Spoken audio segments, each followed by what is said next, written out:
Bismillahirrahmanirrahim. Bismillah, Assalamualaikum warahmatullahi wabarakatuh. Alhamdulillah, kalimat suci dan mulia yang selalu kita ucapkan kepada Zat yang maha suci dan maha mulia, Allah subhanahu wa ta'ala. Allah telah memudahkan kita dengan dua susunan kata ini untuk memenuhi dan menambah semua kebutuhan kita. Karena dijadikan sebagai kalimat syukur, maka selalulah membasahi lidah dan bibir kita dengan dua susunan kata ini. Alhamdulillah. Selanjutnya kita panjatkan salam hormat kita kepada utusan Allah Nabi besar Muhammad sallallahu alaihi wa alihi wa sahbihi wasallam, sebagaimana Allah telah perintahkan kita untuk mengucapkan salam hormat tersebut. Semoga semua yang hadir, offline ataupun online, diterima hajat-hajat dunia akhiratnya, dimudahkan urusannya, diampuni dosa-dosanya, dan diterima seluruh amal solehnya. Dan sebagaimana Allah satukan kita di majlis ini, semoga Allah satukan kita juga kelak di surga firdausnya tanpa hisab. Allahumma amin. Seperti biasa, di pekan pertama dan pekan kedua, kita akan lanjutkan bahasan dosa-dosa besar, dan masih dalam judul induk menunda amal-amal kewajiban. Kalau pekan lalu kita sempat membahas tentang masalah tidak boleh menunda menjawab salam, maka kali ini kita akan membahas tentang masalah tidak bolehnya juga menunda mendoakan orang yang sedang bersin dan memuji Allah, atau biasa diistilahkan dengan tashmid.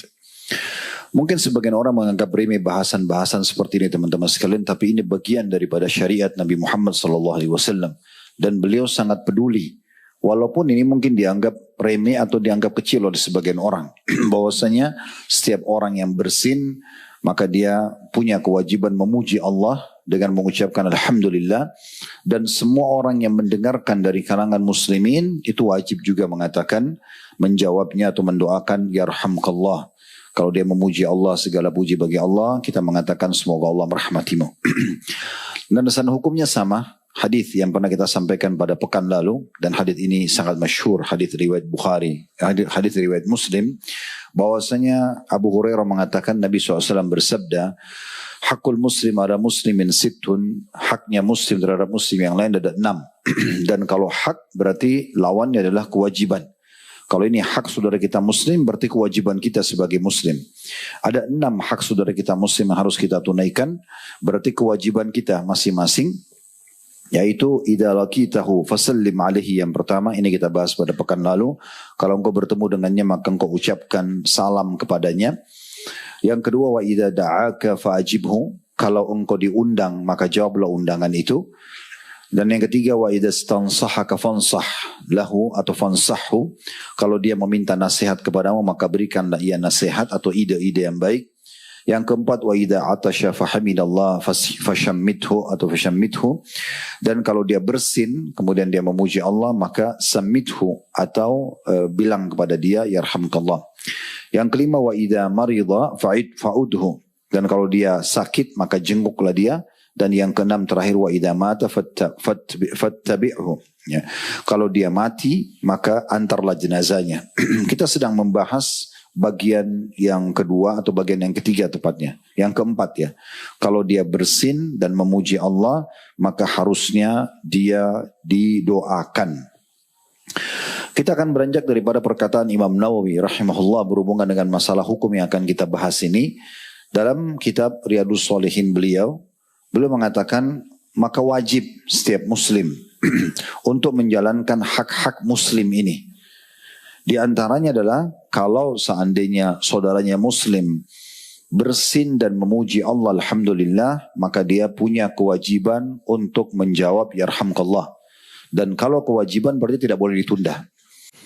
Walaupun secara hukum khilaf di antara ulama, apakah kewajibannya itu fardu ain atau fardu kifayah? Artinya wajib individual atau gugur bagi yang lain kalau seandainya sudah ada yang menjawab. Kemarin pekan lalu kita sempat jawab hukum masalah salam. Kalau di jamaah seperti ini ada yang masuk masjid kemudian dia salam, maka kalau ada satu orang di antara kita mewakili menjawab, maka sudah gugur bagi yang lain. Karena sifatnya fardu kifayah kalau rame-rame. Satu menjawab, gugur bagi yang lain. Tapi masalah mendoakan bersin ini, itu masih khilaf di antara ulama. Ada yang mengatakan fardu kifayah. Tercukupkan kalau sudah ada yang bersin. Ada yang bersin, misalnya ada satu orang di antara kita mengatakan yarhamkallah, maka sudah cukup, yang lain tidak perlu. Tapi Syekh Salim Al-Hilali rahimahullah, beliau menyebutkan dalam bukunya bahwasanya hal ini sifatnya fardu ain. Artinya secara individual dia adalah kewajiban. Dalam arti kata, kalau ada yang bersin, maka seharusnya setiap orang di antara kita mengatakan yarhamkallah. Bukan berarti cukup temannya mengucapkan, tapi yang lain pun sama. Hukumnya berarti secara individual. Dan ini tentu dinukil dalam buku beliau. Baik, kita akan coba lebih dalam mendengarkan beberapa hadis-hadis Nabi SAW yang mulia, yang seharusnya menjadi sebuah prinsip dasar bagi seorang muslim. Karena memang landasan agama kita ini selalu kebaikan. Baik memberikan kebaikan buat diri kita atau orang lain. Ya, seperti kita mendoakan orang lain atau kita didoakan, ini bagian daripada kebaikan. Bahkan sangat dianjurkan agar hak kita atau hajat kita dipenuhi sama Allah adalah kita sering mendoakan saudara muslim. Kalau ada saudara muslim yang punya kelebihan, dia punya kelebihan harta mungkin kita tidak miliki, dia punya kelebihan ilmu, dia punya kelebihan fisik, dia punya kelebihan jabatan, kita dianjurkan mendoakan semoga Allah berkahi dia. Dan itu manfaatnya kembali kepada kita. Karena kata Nabi SAW, tidak ada seorang muslim yang mendoakan saudara muslim yang lain kecuali di atas kepalanya ada malaikat yang mengatakan walaka mithluhu walaka mithluh. Kau akan dapat yang sama, kau akan dapat yang sama. Artinya kita doakan keberkahan supaya hartanya makin banyak, keluarganya makin bahagia, jabatannya makin tinggi, hartanya makin melimpah. Sebenarnya kita sedang doakan diri kita sendiri.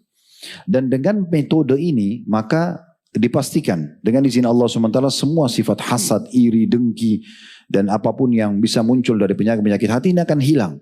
Karena kita akan terus mengejar kebaikan dari orang lain, bukan malah kita cemburu. Kelebihan itu kita tunggangi agar kita diberikan yang sama dengan mendoakan agar Allah berikan dia keberkahan. Sebaliknya, kalau hati kita diisi dengan hasad, dengki, dan kita marah, cemburu, kenapa orang ini dapat ya, kenapa dia dikasih ya, kenapa dia begini dan begitu, maka terus kemudian kita ucapkan, ya mudah-mudahan gagal usahanya, mudah-mudahan rusak rumah tangganya, mudah-mudahan misalnya lepas jabatannya atau apa saja lah. Misalnya karena dia iri, maka sebenarnya dia sedang doakan dirinya sendiri. Malaikat akan bilang, kau akan dapat yang sama. Maka dia sedang mendoakan keburukan bagi dirinya. Ini dasar sekali dalam agama kita. Kita harus saling mendoakan. Ya. Mengucapkan salam yang kita bahas pada pekan lalu, mendoakan saudara muslim. Bahkan sunnahnya mengucapkan salam atau mendoakan di sini adalah orang yang kita kenal dan tidak kita kenal. Supaya mendoakan dia kebaikan, kita akan dapat otomatis apa atau seperti apa yang kita doakan. Baik, kita akan masuk dalam beberapa hadis Nabi SAW yang mulia. Di antaranya hadis Bukhari. Disebutkan di nomor 6223 dari hadis Abu Hurairah radhiyallahu anhu. Kata Nabi SAW, Inna Allah yuhibbul utas. Allah itu suka dengan bersin. Allah mencintai bersin itu. Wa yakrahu tatha'ub. Dan Allah membenci menguap. Ya. Fa'idha atasha ahadukum wa hamidallaha ta'ala, kalau seandainya salah seorang di antara kalian sedang bersin dan dia memuji Allah, mengatakan alhamdulillah, kana haqqan ala kulli muslimin sami'ahu an yaqula lahu yarhamkallah. Maka wajib bagi setiap muslim, menjadi hak orang yang sedang memuji Allah tadi, dari saudaranya muslim yang mendengarkan pujiannya untuk mengucapkan kepadanya yarhamkallah. Semoga engkau dirahmati oleh Allah. Pilihannya kita doakan kita dapat pahala atau kita tinggalkan kita bisa berdosa, kan gitu.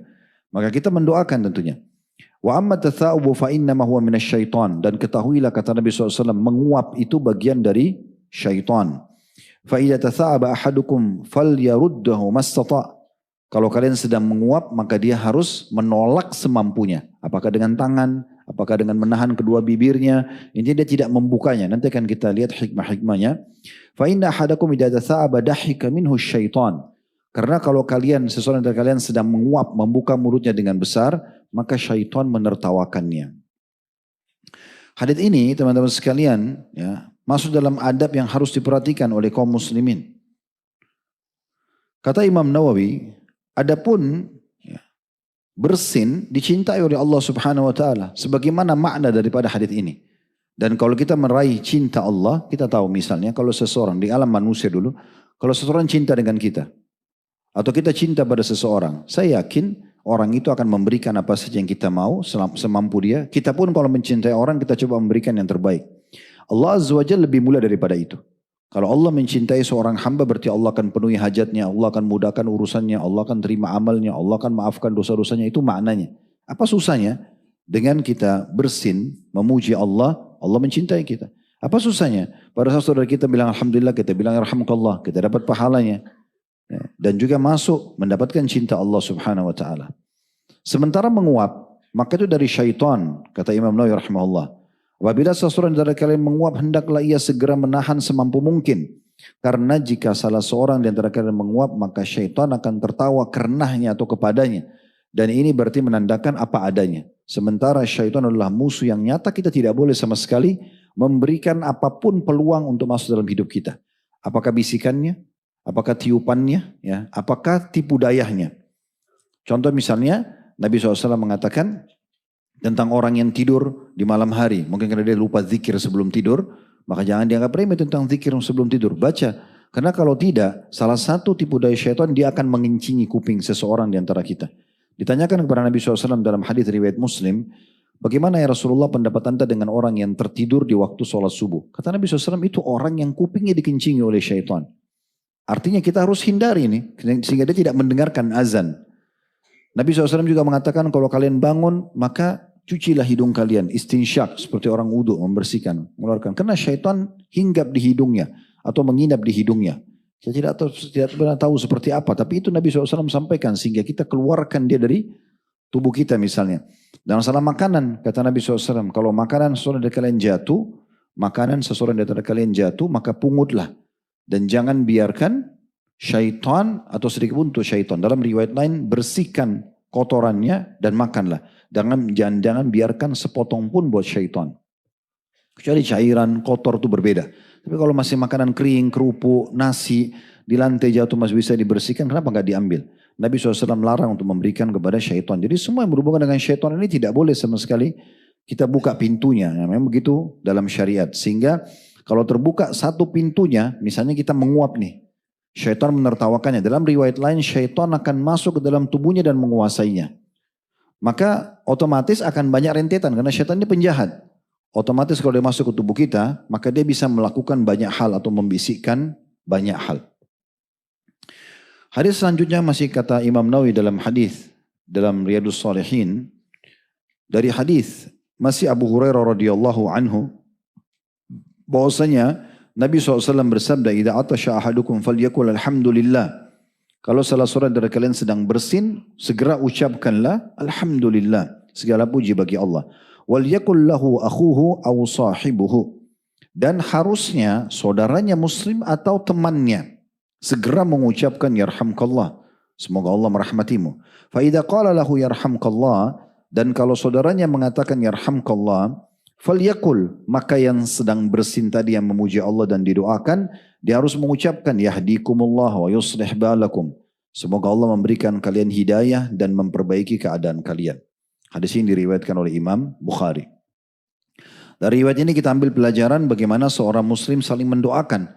Yang memuji Allah didoakan dengan rahmat, dan karena didoakan rahmat maka dia balas mendoakan juga saudaranya agar mendapatkan hidayah dan diperbaiki urusan dunia akhiratnya.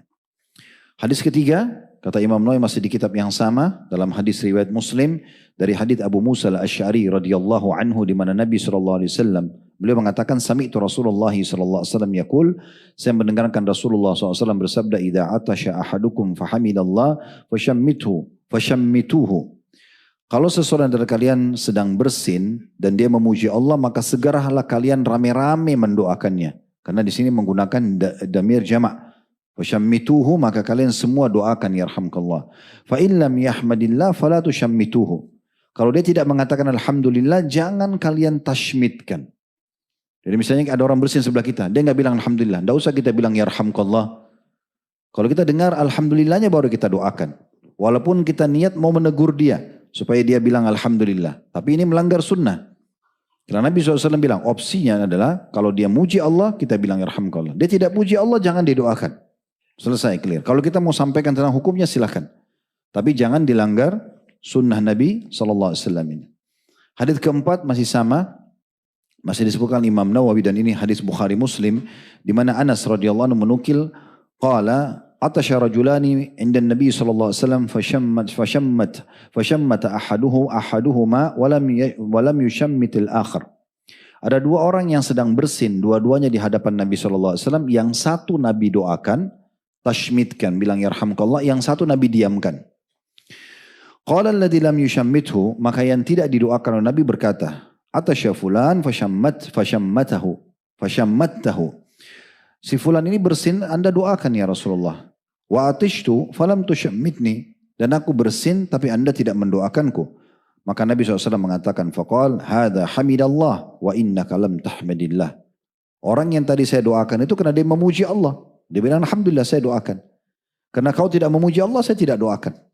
Ini kejadiannya lebih jelas lagi daripada riwayat yang sebelumnya. Dua orang, dua-duanya bersin di hadapan Nabi. Nabi sengaja menghadap kepada yang memuji Allah, mengatakan, yarhamkallah. Di sebelahnya orang yang bersin tidak puji Allah, Nabi diamkan. Dan setelah orang ini memastikan bertanya, kenapa Anda doakan dia, saya tidak ya Rasulullah? Karena Nabi bilang, dia memuji Allah, kau tidak memuji Allah. Hadis selanjutnya. Hadis diriwayatkan oleh Abu Daud dan Tirmidzi dengan sanad hasan sahih dari hadis Abu Hurairah radhiyallahu anhu. Beliau mengatakan karena Rasulullah sallallahu alaihi wasallam idza atasha wada'a yadahu aw thawbahu ala fihi wa khaffadha aw ghadda biha sauta. Nabi sallallahu alaihi wasallam kalau bersin maka beliau menutupnya dengan tangannya bersinnya atau dengan bajunya atau dengan baju. Jadi Nabi tidak biarkan hembusan bersin itu melebar kemana-mana, ya, ditutup dengan tangan atau ditutup dengan kain baju, dan beliau pun mengecilkan suaranya. Jadi maksudnya memang sengaja ditutup supaya tidak keluar, karena bersin pasti bersuara gitu ya. Ada orang kadang-kadang dia malah sengaja bangga kalau bersinnya besar suaranya, ya, dipamer suara bersinnya, sengaja dibesar-besarin atau bahkan diikutin. Ini melanggar sunnah, ya. Dan hadis ini dinyatakan hasan sahih dan ini adab. Kalau seseorang bersin, maka dia mengikuti sunnah Nabi SAW, tutup dengan tangan. Kalau ada sapu tangan, ada tisu, bagus. Supaya tidak melebar kemana-mana, apalagi di karpet masjid. Kadang-kadang orang bersin, ya, ini akan berpengaruh pada bau yang tidak sedap. Atau kalau dia lagi flu, bisa pindah kepada saudaranya muslim. Ya. Satu hal juga yang sangat peka yang harus kita perhatikan teman-teman, jangan sengaja menularkan penyakit pada orang. Flu, batuk itu paling mudah sekali menular. Kita kalau flu pegang ingus kita dan kita nggak bersihkan nih. Salaman sama saudara muslim. Dia pegang hidungnya udah langsung menular. Batuk sana, batuk sini sengaja tidak ditutup. Maka ini dihirup saja oleh oksigen oleh udara itu oleh saudara kita muslim, dia bisa batuk juga. Begitu mudahnya. Kalau seseorang faham ini bahwasanya dia tidak boleh bersin di sana sini, Nabi SAW tutup supaya tidak menyebar ke orang lain, agar tidak mengganggu orang lain, maka dia akan menjaga. Dan betapa bersihnya lingkungan kaum muslimin kalau seperti ini. Tidak ada orang sembarangan buang bersin sana sini, atau buang ludah, atau buang kotoran hidungnya, dan segala macam hal. Hadis selanjutnya, hadis tentang bagaimana kalau orang non muslim yang bersin. Ya. Disebutkan di dalam hadis riwayat Abu Daud dan Tirmidzi dan dikatakan hadis ini hasan sahih dari hadis Abu Musa al-Asy'ari radhiyallahu anhu, qala kana al-yahudu yata'attasuna 'inda Rasulillah sallallahu alaihi wasallam yarjuna an yaqula lahum yarhamkumullah. Ada orang-orang Yahudi yang sengaja bersin di hadapan Nabi SAW. Mereka sengaja kalau lewat depan Nabi cari supaya bersin. Tujuannya apa? Agar Rasulullah SAW mendoakan mereka seraya mengatakan yarhamkumullah. Ini maknanya apa? Orang Yahudi aja tahu doa itu penting. Sampai-sampai mereka berharap ada doa walaupun itu dari Nabi ya. Tapi makna doanya mereka kejar. Yarhamkumullah, semoga Allah merahmatimu. Rahmat Allah itu berarti meliputi segala sesuatunya. Memenuhi kebutuhan, rahmat itu karunia. Karunia itu berarti di atas daripada kebutuhan kita. Semua akan terpenuhi. Ya. Maka itu namanya karunia. Fayaqul, tapi Nabi SAW justru mengatakan yahdikumullah wa yuslih balakum. Semoga Allah berikan kalian hidayah dan semoga Allah perbaiki keadaan kalian. Diriwayatkan Abu Daud dan juga Tirmidzi. Dari sini ulama hadis mengatakan bahwasanya kalau orang kafir misal dia bersin dan dia bilang alhamdulillah. Kalau di negara Arab Anda tidak asing dengar ini ya. Karena orang Yahudi dan orang Nasrani itu kalau yang tinggal di negara Arab, di Syria, di Mesir, mereka pakai bahasa Arab. Mereka kalau bersin bilang juga alhamdulillah. Biasa bilang begitu. Mereka masih mengatakan insya Allah. Ya. Bahkan mereka membaca Injilnya dalam bahasa Arab. Ya. Memang ada begitu. Nah bagaimana kalau kita dengar orang non-muslim dia bilang alhamdulillah. Atau mungkin teman kantor antum, dia tahu ini komunitas muslim. Dia dengar dari saudaranya, temannya muslim di kantor, oh kalau bersin orang muslim itu bilang alhamdulillah. Lalu dia ikut-ikutan. Dia pun bilang alhamdulillah. Kita hindari doa yarhamkallah dan kita hanya langsung pindah ke doa yang yahdikumullah wa yuslih balakum. Agar kita minta kepada Allah dia mendapatkan hidayah. Dia mendapatkan hidayah. Nah ini beberapa hadis Nabi SAW berhubungan dengan masalah bersin tadi. Ibnu Hajar rahimahullah dalam Fathul Bari di jilid 10 halaman 607 menukil perkataan Imam Al-Khattabi rahimahumullah yang maknanya Khattabi mengatakan bahwa makna cinta dan benci pada hadis di atas hadis tadi yang mengatakan Allah cinta dengan bersin dan Allah benci dengan menguap gitu ya. Tentu di sini menguap ini teman-teman sekalian ada batasan ya. Sebagian ulama mengatakan kalau orang mengantuk berat dan dia menguap itu masih normal. Tapi kalau ada menguap, orang lagi mau mengaji menguap, di majelis ilmu menguap. Ini tanda tanya, kenapa dia tiba-tiba menguap? Walaupun ada penelitian ilmiahnya. Nanti coba kita akan baca penelitian ilmiahnya insya Allah. Tapi umumnya ini dari syaitan. Al-Khattabi mengatakan makna cinta dan benci pada hadis dikembalikan kepada sebab yang termaktub dalam hadis itu, yaitu bahwa bersin terjadi karena badan yang kering dan pori-pori kulit terbuka dan tidak tercapainya rasa kenyang. Ini berbeda dengan orang yang menguap. Menguap terjadi karena badan yang kekenyangan dan badan terasa berat untuk beraktivitas. Hal ini karena banyaknya makanan yang dikonsumsi. Bersin bisa menggerakkan orang untuk bisa beribadah, sedangkan menguap bisa membuat orang malas. Ini salah satu penelitian dan pendapat yang disampaikan oleh Imam Al-Khattabi dinukil oleh Ibnu Hajar. Kalau di masa kita sekarang ada satu tulisan yang menarik dinukil dari websitenya as-safwa.or.id. Ya kurang lebih penelitiannya mengatakan para dokter di masa sekarang mengatakan menguap adalah gejala yang menunjukkan bahwa otak dari tubuh orang tersebut membutuhkan oksigen dan nutrisi. Dan karena organ pernapasan kurang dalam menyuplai oksigen kepada otak dan tubuh. Dan ini terjadi ketika kita sedang kantuk ataupun pusing, lesu, dan orang yang sedang menghadapi kematian. Dan menguap adalah aktivitas menghirup udara dalam-dalam melalui mulut dan bukan mulut dengan cara atau mulut bukanlah tempat yang pas untuk menarik nafas dalam-dalam. Karena mulut bukanlah organ yang disiapkan untuk menyaring udara seperti hidung. Apabila mulut tetap dalam keadaan terbuka ketika menguap, maka masuk juga berbagai macam atau jenis mikroba dan debu atau kutu dan segala macam jenis-jenis yang tak nampak dengan mata manusia dengan masuknya udara dengan sangat cepat ke dalam mulut seseorang. Oleh karena itu datang petunjuk nabawi yang mulia agar kita melawan tanda kutip menguap ini dengan menutupnya atau kita menahan. Ini sekuat kemampuan kita. Ataupun menutup mulut saat menguap dengan tangan kanan ataupun dengan punggung tangan kiri. Bersin adalah lawan dari menguap. Kenapa dibahas menguap? Karena memang dalam hadis dua-duanya disebutkan bersin dan menguap. Allah cinta bersin, Allah membenci menguap di sini ya. Bersin adalah lawan dari menguap, yaitu keluarnya udara yang keras, kuat, disertakan hentakan melalui dua lubang hidung dan mulut. Maka akan terkuras dari badan bersamaan dengan bersin sejumlah hal seperti debu, ya, kemudian hal-hal yang terbawa oleh udara yang tidak nampak oleh manusia, yang bisa berbahaya bagi kesehatan. Termasuk mikroba yang terkadang masuk ke dalam organ pernafasan. Oleh karena itu secara tabiat bersin datang dari yang maha pengasih atau Allah subhanahu wa ta'ala. Sebab padanya terdapat manfaat yang besar bagi tubuh. Dan menguap datang dari syaitan sebab ia mendatangkan bahaya bagi tubuh. Dan atas setiap orang hendaknya memuji Allah yang maha suci lagi maha tinggi ketika dia bersin.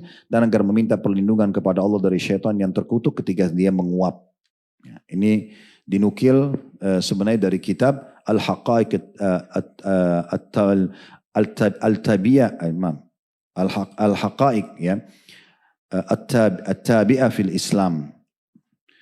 Kemudian ada sebuah pertanyaan juga yang menarik ditanyakan di majelisnya Syekh Abdul Aziz bin Abdullah bin Baz rahimahullah. Tentang masalah bagaimana jika seseorang bersin dalam sholat. Kita lagi sholat lalu kita bersin. Apakah orang yang sedang sholat itu tetap mengucapkan Alhamdulillah atau tidak? Dalam sholat kita bersin. Maka beliau mengatakan disyariatkan baginya untuk mengucapkan Alhamdulillah. Karena telah terdapat dalam hadis sahih bahwa Nabi SAW pernah mendengar seseorang mengucapkan Alhamdulillah setelah ia bersin dalam sholatnya. Sementara Nabi SAW pun tidak mengingkari perbuatannya. Bahkan Nabi SAW setelah mendengar orang itu bersin dan bilang Alhamdulillah, tapi untuk dirinya sendiri.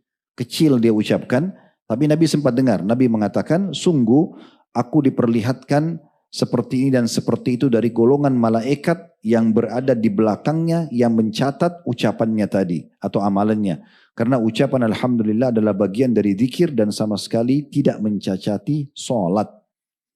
Berarti orang kalau saking pentingnya memuji Allah dalam bersin sampai-sampai boleh mengucapkannya dalam sholat. Hanya saja ulama menambahkan bagi orang yang mendengarkan pujian orang yang bersin dalam sholat tidak perlu menjawab yarhamkallah. Itu hanya dijawab di luar sholat. Kalau dalam sholat kita tidak jawab. Misalnya antum setelah salam, tadi ada orang bersin di sebelah kita, setelah kita salam baru kita mengatakan yarhamkallah. Karena kita memuji atau kita mendengar pujiannya. Kan tadi kita sudah sebutkan dalil sebelumnya, orang yang kita dengar pujiannya kita wajib menjawabnya. Tapi karena sholat menghalangi kita untuk mendoakan dia itu, maka kita akan membacanya setelah salam. Kemudian juga dianjurkan orang yang mengatakan Alhamdulillah setelah bersin, dan tidak disyariatkan kepada orang-orang yang ada di sekitarnya untuk serta-merta memberikan pujian dan mendoakannya. Tidak ada ungkapan pujian disyariatkan bagi orang-orang yang bersin sebagaimana atau orang yang bersin namun tidak memuji Allah, ya. Maka tidak perlu kita mentashmidnya. Dan beberapa cara atau pujian Allah dalam bersin adalah bisa Alhamdulillah saja. Sebagaimana dituliskan dalam riwayat Bukhari di nomor 6223 dan Tirmidzi 2747, bisa Alhamdulillahi Rabbil Alamin ditambah Rabbil Alamin. Itu juga diriwayatkan oleh Bukhari dalam kitab Adab Mufradnya di nomor 394, An-Nasai di Amalul Yawm wal Laila atau wal Laila di nomor 224, dan Ibnu Sunni dalam Amalul Yawm wal Laila di nomor 259, dan juga disebutkan oleh Syekh Al-Albani dalam Shahihul Jami' di nomor 686. Berarti boleh Alhamdulillah atau Alhamdulillah Rabbil Alamin. Bisa juga dinukil dalam riwayat yang lain, riwayat Imam Ahmad dan Tirmidzi dan juga Ad-Darimi, dan Syekh Al-Albani menyebutkan dalam Sahih Tirmidzi di jilid 2 halaman 354, Alhamdulillah ala kulli hal. Segala puji dan puja kehadirat Allah atas segala hal. Dan Alhamdulillah ala kulli hal ini berarti disebutkan 2 kali. Kalau kita dalam kondisi ada ujian atau kita dalam kondisi bersin, ya. Ini pilihannya. Karena dalam sebuah riwayat yang lain dikatakan Nabi SAW kalau sedang ada nikmat beliau membaca Alhamdulillahilladzi bini'mati tatimmus shalihat. Segala puji dan puja kehadirat Allah yang semua kebaikan tersempurnakan dengan izinnya. Dan kalau sedang ada ujian beliau mengatakan Alhamdulillah ala kulli hal. Jadi Nabi tidak mengeluh. Tapi ujian pun beliau memuji Allah, ya. Kemudian riwayat yang keempat adalah bolehnya kita membaca sebagaimana riwayat Abu Daud dan juga Al-Hakim. Dan Syekh Al-Albani sebutkan dalam Sahih Abu Daud jilid 1 halaman 147, kita boleh baca Alhamdulillahi hamdan kathiran tayyiban mubarakan fi kama yuhibbu rabbuna wa yardha. Segala puji dan puja kehadirat Allah dengan puji-pujian yang banyak, ya, yang sempurna, yang penuh dengan keberkahan sebagaimana yang dicintai oleh Tuhan kami dan juga Dia ridhoi. Ini juga boleh kita ucapkan. Tentu seorang muslim teman-teman sekalian, kalau terlintas beberapa riwayat seperti ini, dia usahakan. Walaupun misalnya antum terbiasa memilih riwayat yang pertama, Alhamdulillah saja. Oke, nggak masalah. Tapi usahakan dalam hidup antum, pernah antum terapkan hadis-hadis yang lain walaupun cuma sekali. Misal antum sesekali ganti, Alhamdulillah, Alhamdulillah Rabbil Alamin. Atau antum bilang Alhamdulillah ala kulli hal. Atau antum mengatakan Alhamdulillahilladzi, ya. Dari riwayat itu Alhamdulillahi hamdan kathiran tayyiban mubarakan fi kama yuhibbu rabbuna wa yardha. Nah, kita bisa memilih salah satunya. Mirip pernah saya sarankan saja, ya, tentu bukan keharusan, seperti doa iftitah. Itu cukup banyak dalam pembukaan sholat, ya. Walaupun antum biasa pilih misalnya Allahumma ba'id baini wa baina khatayaya sampai akhir, Antum tidak ada masalah, bisa ganti dengan yang lain. Subhanakallahumma bihamdika Allah magfirli, ya. Dan ada pilihan-pilihan yang lain ya, yang kita bisa pilih dari macam-macam doa yang dibaca sebelum Al-Fatihah. Doa ruku ada 5 sampai 6. Kita walaupun baca subhanarabbil azim boleh kita ragamkan dengan yang lain walaupun sekali seumur hidup. Jadi dalam buku amal kita nanti hari kiamat tercatat kita pernah amalkan sunnah itu. Ya. Nah itu maksudnya dalam doa sujud, dalam doa antara duduk di antara dua sujud ya. San Rabbi ghafirli warhamni wajburni sampai akhir, ada juga riwayat yang mengatakan Rabbi ghafirli kan gitu. Itu contohnya. Begitu juga i'tidal, ada macam-macam pilihan selain Rabbana walakal hamdu mil as-samawati mil ardi mil ma syi'ta min syai'in ba'd, ada tambahan hamdan katsiran thayyiban mubarakan fi ya. Kemudian juga ada haqqu ma qala al-'abd wa quluna laka 'abd Allahumma la mani lima a'taita wa la mu'ti lima mana'ta wa la yanfa'u dzal jaddu minkal jadd. Lalu ada juga riwayat yang dinukil dalam salat malam Nabi, lirabbil hamd, diulang-ulangi oleh Nabi sallallahu alaihi wasallam. Bagimu pujian wahai Tuhan kami, begitu terus diulangi dan ini bisa kita jadikan sebagai opsinya sampai seterusnya. Nah, seperti itulah. Kemudian apabila ada orang bersin, ini masalah yang lain juga, kemudian dia bersinnya lebih dari 3 kali.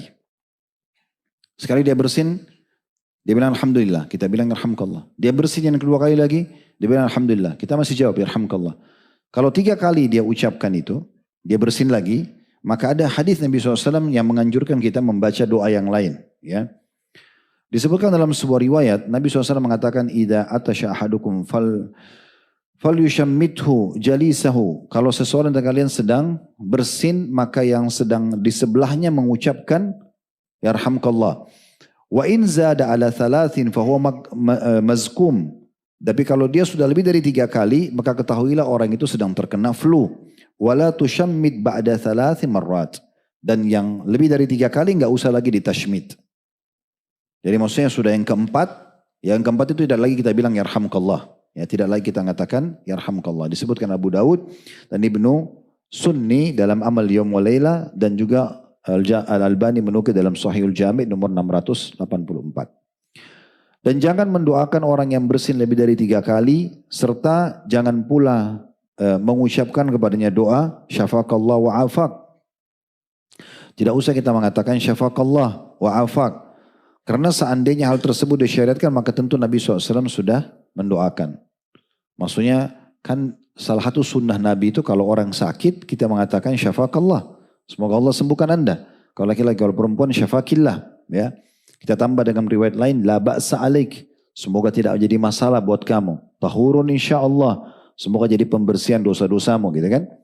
Tetapi khusus untuk orang bersin, karena kita sudah doakan 3 kali, yarhamkallah, yarhamkallah, yarhamkallah. Yang keempat, ya udah kita diami saja. Dan tidak perlu kita mengatakan syafaqallah wa afaq. Karena sebagian orang menerapkan itu ya. Lalu kapan kita bilang syafaqallah? Beda dengan kasus bersin itu. Kita tidak niat untuk menggantikan yarhamkallah dengan syafaqallah baru boleh. Misalnya beberapa menit setelah itu, beberapa waktu setelah itu, atau sebelum kita berpisah, baru kita menjalankan sunnah Nabi dengan mendoakan syafaqallah atau semoga Allah menyembuhkanmu. Ya. Kemudian selanjutnya apabila ada masalah lain juga, kalau seandainya ada orang yang bersin sedangkan dia sedang khutbah, khatib, di atas mimbar, ini juga dibahas oleh para ulama. Maka ia harus mengucapkan alhamdulillah khatibnya. Tapi dengan mengecilkan suara yang tidak sama dengan intonasi suara khutbah. Karena suara khutbah itu harus lantang. Dikatakan Nabi SAW kalau berkhutbah, maka beliau seperti seorang panglima perang yang memotivasi pasukannya untuk berperang. Sampai suara beliau meninggi, wajah beliau memerah gitu ya. Karena memang beliau ingin menyemangati orang gitu ya. Nah orang kalau bersin, intonasi suaranya direndahkan, tidak seperti itu, cukup hanya dia saja, walaupun ada jemaah yang mendengarkan gitu ya. Itu tetap dianjurkan, karena mengucapkan ini adalah wajib. Sementara semua makmumnya ya, tidak wajib untuk menjawab yarhamkallah. Kecuali kalau dia nanti mau ucapkan setelah sholat Jumat. Karena bagi makmum dianjurkan untuk diam. Masih ingat ada hadis yang sahih, di mana Nabi SAW mengingatkan kalau orang mau pergi Jumat, maka siapa yang mandi di hari Jumat seperti mandi junub, kemudian dia menggunakan dia bersuci dengan sebaik mungkin, dia menggunakan wangi-wangian, minyak rambut, wangi-wangian, dalam riwayat lain pakaian terbaiknya. Kemudian dia pergi ke masjid tanpa memisahkan dua orang dan dia mendengarkan khatib pada saat menyampaikan khutbah, maka dia akan diampuni dosanya dari Jumat ke Jumat yang setelahnya gitu ya. Dalam beberapa riwayat lain ditambahkan bahwasanya siapa yang berbicara, siapa yang memindahkan kerikil maka dia telah membuat hal yang sia-sia. Setelah Nabi SAW mengatakan siapa yang datang di awal waktu Jumat maka seperti dia berkurban dengan unta, yang waktu kedua seperti sapi, waktu ketiga seperti kambing atau domba bertanduk, waktu keempat seperti berkurban dengan ayam, waktu kelima seperti berkurban dengan telur, dan sampai imam atau khatib naik atas mimbar maka semua malaikat menutup buku-buku amalnya dan ikut mendengarkan khutbah. Dan siapa yang memindahkan batu kerikil maka dia telah berbuat sia-sia, maksudnya akan hilang pahala tadi seperti berkurban dengan jenis-jenis hewan yang sudah kami sampaikan. Berarti di sini dari hadits ini ulama mengatakan masuk dalamnya tidak perlu juga dia sibuk dengan yang lainnya. Di antaranya mau menjawab yang tadinya wajib menjawab bilang yarhamkallah, tapi karena di sini dianjurkan diam untuk mendengarkan khatib, maka dia tidak menjawabnya. Nanti dia jawab setelah sholat juga boleh ya. Dan kalau dia tidak menjawabnya di sini gugur dari dia kewajiban itu. Gugur dari dia kewajiban tersebut. Dan barang siapa yang bersin sedangkan ia dalam keadaan, ini masalah yang lain, di tempat yang tidak boleh berzikir. Seperti di kloset misalnya. Ya. Saya pernah jelaskan teman-teman sekalian, kalau di kamar mandi secara umum, ini masih khilaf di antara ulama. Kalau saya pribadi karena pernah punya pengalaman dengan Dr. Saleh Suhaimi Hafidahullah, salah guru kami, dan beliau mengajar di Masjid Nabawi, terkenal sekali ulama di Madinah tentunya. Waktu beliau menikah, dan sempat ada ke Jakarta di hotel, istrinya sempat kena orang Indonesia, dan dia menanyakan kepada saya, waktu itu beliau belum bisa bahasa Arab, saya di ruang tamu dan beliau di dalam kamar karena kamarnya suite, lalu beliau bilang, Ustaz tolong tanyakan kepada Syekh, kenapa tadi waktu dia masuk ke kamar mandi, dia mau cuci tangan dan berwudu di wastafel, dia mengatakan Bismillah, apa boleh baca Bismillah di dalam kamar mandi? Nah, kemudian saya tanya, walaupun saya sudah tahu jawabannya dari beliau, tapi beliau mengatakan, disuruh jelaskan ke istrinya, karena waktu itu masih belum bisa bahasa Arab. Lalu saya jelaskan, dan itu di belakang hijab tentunya, saya di ruang tamu dan mereka dalam kamar. Jelaskan Khalid, kalau di kamar mandi secara umum boleh. Di wastafel kita mau wudhu baca, kan sunnahnya baca bismillah kalau mau wudhu ya. Bahkan ada hadis yang sangat tegas mengatakan tidak ada wudhu bagi orang yang tidak membaca bismillah. Di shower kita lagi mandi, kita mau wudhu, baca bismillah nggak ada masalah. Yang dilarang di klosetnya. Kalau di masa dulu WC sama kamar mandi dipisah, gitu kan. Tapi sekarang kan digabung, berarti tinggal dipisahin hukumnya. Di klosetnya nggak boleh, tapi di shower atau di wastafelnya boleh saja, gitu kan. Boleh saja. Kita pernah nukil kisah Nabi Idris alaihissalam. Salah satu ciri khas beliau adalah beliau selalu berzikir kepada Allah di setiap keadaan. Kalau masih ingat itu ya. Allahu a'lam. Antum ingat atau tidak? Allahu a'lam. Yang penting sudah saya sampaikan gitu ya. Bagaimana Nabi Idris alaihissalam yang kita sampaikan 2 bulan yang lalu, tablik akbar beliau, itu di masjid kita ini, kalau beliau menjahit, karena tradisi pekerjaan beliau suka menjahit. Kalau beliau jahit dan lupa berzikir kepada Allah, maka beliau mengulangi lagi jahitannya, dicabut lagi kembali semua, baru mulai berzikir sambil menjahit.